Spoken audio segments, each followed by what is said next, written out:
welcome back to Project X Talk. Today we're back with another Pass or Play episode, and today we're going to take a look at Death's Door, the critically acclaimed indie title that you might have heard some people talking about. So we're going to give you our impressions on Death's Door. I have beaten the game. Did I like it? Did I not like it? Should you pick it up?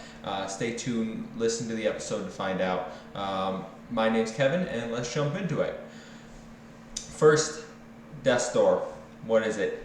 It's an indie game similar to Zelda meets some Dark Souls. I'll get more into that in a little bit, but it's from a studio called AcidNerve, which is essentially two people, but they did clarify that this game was made with a few other hands. It's a handful of developers, which makes it all the more impressive, in my opinion, that Death's Door has turned out to be such an amazing game.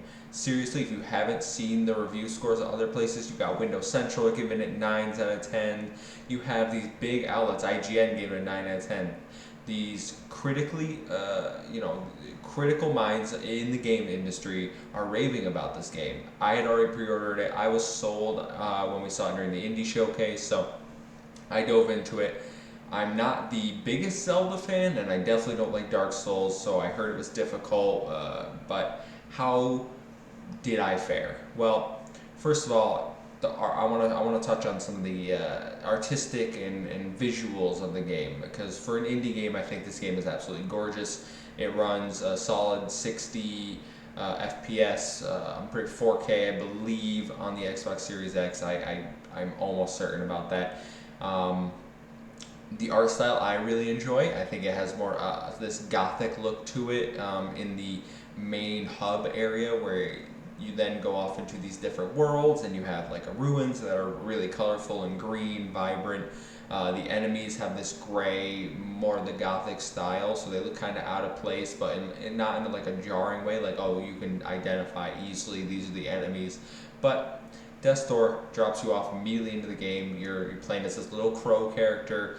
Doesn't give you much narrative disposition right off the bat. You basically have to figure things out by yourself. Where am I going? Who do I need to talk to? What is the purpose of this game?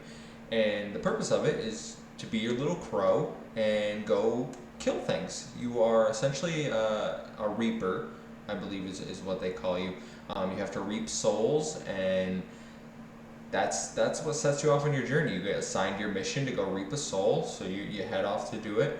And I won't spoil what happens from there, because the game is, there's not much narrative, so I don't really want to give away, but the narrative that is there is good. I think the dialogue is classic, British humor-esque. It's really funny at points. It's good. It never feels like it's dragging on too much. They get straight to the point. It is very in and out. Get in, go back to the combat. And the combat is what really shines in this game. It does take a more of a Souls-like approach mixed with Zelda. So you'll be in your dungeons solving puzzles, and then you'll have these encounters, which are frequent. So don't get it twisted. You're going to be fighting a lot in this game. It is the main thing you will be doing. You have multiple weapons you can choose from that range from speed and damage, different magic spells, a bow and arrow, fireball, bombs, a whole list of abilities that you can use and upgrade to get more powerful. So the combat, in my opinion, is fantastic. You really take this, find out the enemy battle pattern approach, dodge, roll, figure out when you can punish them, when you cannot punish them, what'll get you killed, what's safe to attack, how many attacks you can get in during a certain time interval when maybe they're stunned, maybe they're coming out of their end lag for their moves. So it really is that rinse and repeat formula. So if you don't like that gameplay, I wouldn't recommend this for you. If that's something you enjoy, if you're a Dark Souls player, I definitely recommend jumping into this, because I think you'll find a lot to love here. If you're a Zelda player, I think you'll also find a lot to love here. The combat isn't nearly as punishing as a Souls-like game. The puzzles are fun. They're not too bad. They're creative. They take some time, and they're a lot of what the dungeons are. Before you can get into the big combat in some of these areas, you have to do a lot of puzzles, and it was a lot of fun trying to figure out, like, okay, well, why can't I solve this? and it's not just for dungeons. The overall game is a constant Metroidvania-esque where you unlock new abilities. You can go back like, oh, I can solve this puzzle now and figure it out. So I think it really excels at what it's trying to be, and I think it does it exponentially well. I have no complaints in the overall gameplay format. The gameplay loop is fun. It feels good to play, and then the upgradability just makes it even better. So I've touched on the upgrades twice now. So you can upgrade your attack, your speed, your magic by using your souls. And you get souls by killing enemies. You get a different amount of souls depending on what enemies you kill. You know, basic enemies are 1 and 2. More, it can be 12. Big enemies, you get a ton. You can find souls in these collectibles around the map that'll give you 100, 200, a set amount of souls. But essentially, you take them back to the hub world. You can upgrade your stats. You can get better. You can increase your range. I really like that mechanic. It let me feel like, you know, okay, even if I'm dying a lot, I'm still benefiting because you keep your souls on death. It's not like the enemies I'm killing and then they reset, well, all that was meaningless. It's not meaningless. It's helping you still. So even if you are struggling and failing, you're still progressing, and that's a really good feeling. Something I think more games need to do in this genre-esque, if you will, of a Souls game. I'm using that term loosely. I don't think this is a Souls game. I do akin it more to the types of Zelda type game.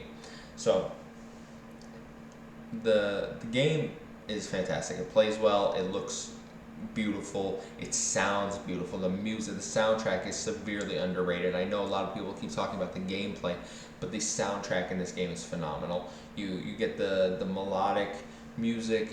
It's often mellow. It really is really chill to play. Like, you never feel like it's super intense or hard, and I had a lot of fun with it. You know, this game is definitely up there for me right now in the Game of the Year category. And I was saying this on Project X Talk, the podcast, where I think we're going to be talking about this game when the Game Awards roll around. You know, we're going to be having the conversation of, if not best indie game, definitely best game of the year. You know, this is this year's Hades, in my opinion. It's not a roguelite, so it's not the same style of game, but from an indie perspective, if you want to call Hades an indie, which I know many people do, this game is this year's Hades. It's going to be on people's mind all the way throughout the year because it's fantastic. It's so well made, so well polished. I encountered absolutely no bugs throughout my entire playthrough. It's just a gripping adventure that will keep you coming back for more. You know, excited to keep playing even when you're dying. The last 2 hours of my game, probably, I died so much on those final bosses because the end of the game can be kind of like a boss rush, and you die a lot. And I mean a lot. I died so many times, but I never got discouraged. I never got overly frustrated. I just kept going, be like, okay, I'm learning their attack patterns. I'm learning how to beat this game, and I did it. I beat the game. Now, one thing I will say is, because this game isn't on Game Pass, some people in the audience might be like, oh, well, I'll wait for it to come to Game Pass, or I'm not going to jump in. It is only $20. It was $17 with the discount. I don't know if the discount's still going on. If it is, $17 for a game of this quality, you know, ranking near a 9 out of 10. I think it has an 88 or 87 on Metacritic. These types of games, you're willing to pay for these games, these experiences, and I highly recommend dropping the $20, picking up sDoor. It's a fantastic game. You will get, if you just want to beat the story, it's about 6 to 8 hours. I think I racked in about 7.5 hours to beat the game, but there's so much more to do. There's finding all the collectibles, upgrading all the weapons, finding all the secrets. You can 100% this game. You can go back, explore all the areas, find out all the secrets that this world has to offer if you want to. You can easily put in probably another 7 hours. So you're almost getting $1 per hour. The value here is phenomenal. You don't need every game to come to Game Pass, and I know that people are like, well, Xbox Game Pass is exclusive, it should be on there. You can't expect every third party, even if it's exclusive, to come to Game Pass. I think we really need to support developers when they're not on Game Pass. We can't we can't show them that we're only going to play your games when they're on Game Pass, especially for indie devs like AcidNerve. Yes, they have Devolver publishing the game, so they got a big publisher behind them. Devolver's great. They put out lots of good games, but we need to support these guys. We need to support the indie devs in the industry because Death Store is fantastic. If they can make this type of game with so few staff, so few resources, then they have a bright future ahead of them, and I can't wait to see what they do next. So please pick up Death Store if you haven't already. If you aren't overwhelmed and sick of everyone talking to you about it, here's another person. Go play Death's Door. It's absolutely amazing. Project X Talk is going to give Death's Door a 9 out of 10.